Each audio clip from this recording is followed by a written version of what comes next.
BodyBags, where horror lies.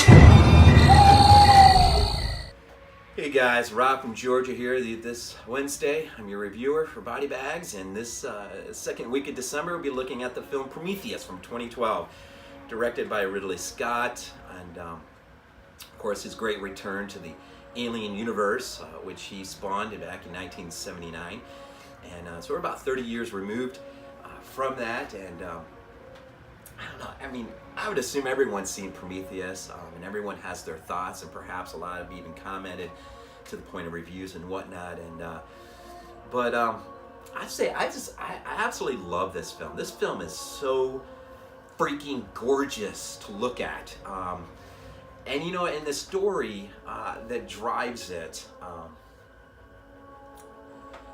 this idea of a creative force, one that has created us and has left an imprint and are out there somewhere waiting for us to come to it. Elizabeth Shaw, of course, this is the idea. As they continue to find these star maps, they kind of put all this stuff together, these archaeological finds, and assume that this creative force is out there waiting for us to just come on out and greet it. And the great assumption of the film.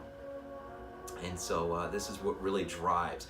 But maybe more at the heart of this film is Ridley Scott's pursuit of really what lies behind the space jockey and the derelict craft from the first film, Alien. And so when this project was first announced, of course, being you know, Alien is one of my top. It's in my top 5 of greatest films of all time. I was just absolutely jacked up for this film, and seeing it on IMAX, the first film, of course, and it's just a beautiful film.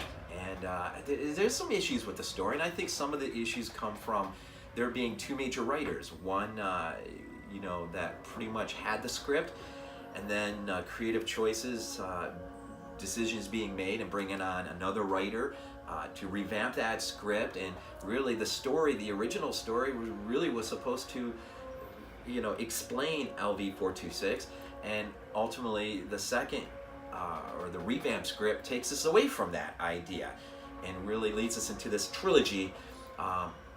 Hopefully when it's complete will land us at the doorstep of LV-426.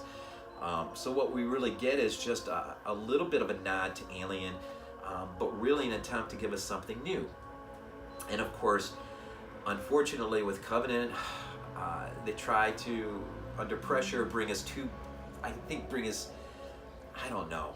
It's hard to understand exactly why Covenant didn't do as well. And it's too bad too, because ultimately in the end, having a 3-piece, or just a trilogy, 3 pieces, that stands as well on its own next to the other Alien films would have been fantastic. And so how they decide to wrap this thing up is going to be interesting. And I hope a lot of people will, when that time does finally arrive and get here, will be of open mind and go and see how Ridley decides to wrap this up. Again, not sure if I showed it or not, but Prometheus,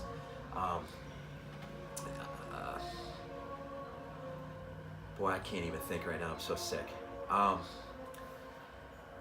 One of the cool things, I'll just mention a few things and I guess just wrap this up. Ridley said on the Blade Runner commentary that had the Nostromo of Alien been allowed to return home unmolested, it would have returned to the planet we come to know as the Blade Runner planet. And I always thought that was fascinating. And also, too, I know the other thing that he has said before on his commentaries, I think in the Alien commentary track, that his, at least, conceptual idea for the derelict craft, that it was en route somewhere. I can't remember if he says Earth or not, but it's en route somewhere. It's on a military mission to drop a biological payload off. And so something happens, and the craft is crash landed on this desolate planet, and there it sits and waits, of course, for the crew of the Nostromo to eventually show up. And so there's this interesting world that Ridley has crafted with the help of H.R. Geiger and others who have helped him. And of course, you know, Aliens, one of the great sequel follows, maybe ever in the history of sequel follows. But this film is just so, Prometheus is so gorgeous to look at. Probably already said it. I was looking at some of the behind the scenes stuff the other day, and I was reminded how much of this stuff is old school and just bringing new technology in to revamp old school ideas without having to lean on CGI. And so that is, you know, anytime you get that is awesome. And what else can I say about Prometheus? Yeah, I was listening to the writer's commentary, and one of the things they said, you know, this creative, this leap out into finding our creator. One of the reasons they have this movie, when they land on the planet, it's presumed to be Christmas morning, and we get the comment, of course, that Halloway wants to open up his Christmas presents. But the writer said, I think it was Damien, said something really interesting. He says, you know, Christmas morning is the morning that, you know, at least traditionally speaking, we're to meet God. And here's this opportunity for our two heroes to, in fact, that's their pursuit, is to meet, if not God, at least that which has created them, and so that they may find, I guess, more relevance or purpose to their lives. But anyways, the story unfolds much more darkly, and they start to realize that there's something else going on.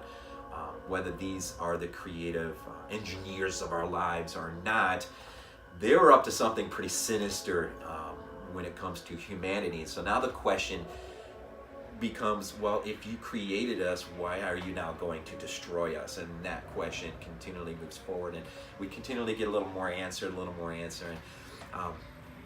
I'm just, there's so much to the story. It's great to go back and revisit if it's been a while, especially in light of some of the heavier themes that Ridley has sunk in there, and of course Prometheus marks the return, at least in style, of H.R. Geiger, and some of the design. Just a great film, I think. Rating, I think if this film would have had a singular script, a singular idea driving it, and not been a mismatch of some ideas of where to go, it'd probably be a lot higher. But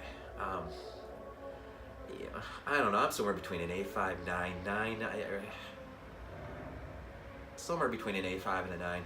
God, I really do love it. I think I love what it strives to be. And of course, anytime today, we never quite ever get what we hope to get with things like this, and it's unfortunate. But Prometheus, 2012 film. Of course, we already have Covenant. We're waiting our third piece. The Untitled Alien Project is on IMDb. One last thing. David, in terms of the character David, is pretty cool. That tie-in to Lawrence of Arabia is really cool, and actually caused me to actually get Lawrence of Arabia on Blu-ray. I love it when a film introduces a character and you can actually see deeper into that character via another film, and so that's pretty cool. So Prometheus, the marked return of Ridley Scott, and I feel like I'm falling on my face right now. I'm just so congested. Yeah, I think I'll leave it there and sign off here. And I hope by the time the next one rolls around, I'll be in a little bit better spirits. But we'll go ahead and leave you off here. VHS82 apostrophe this Wednesday evening, of course, and just an early Merry Christmas as it quickly comes upon us. And as always, I sign off with Go Bills.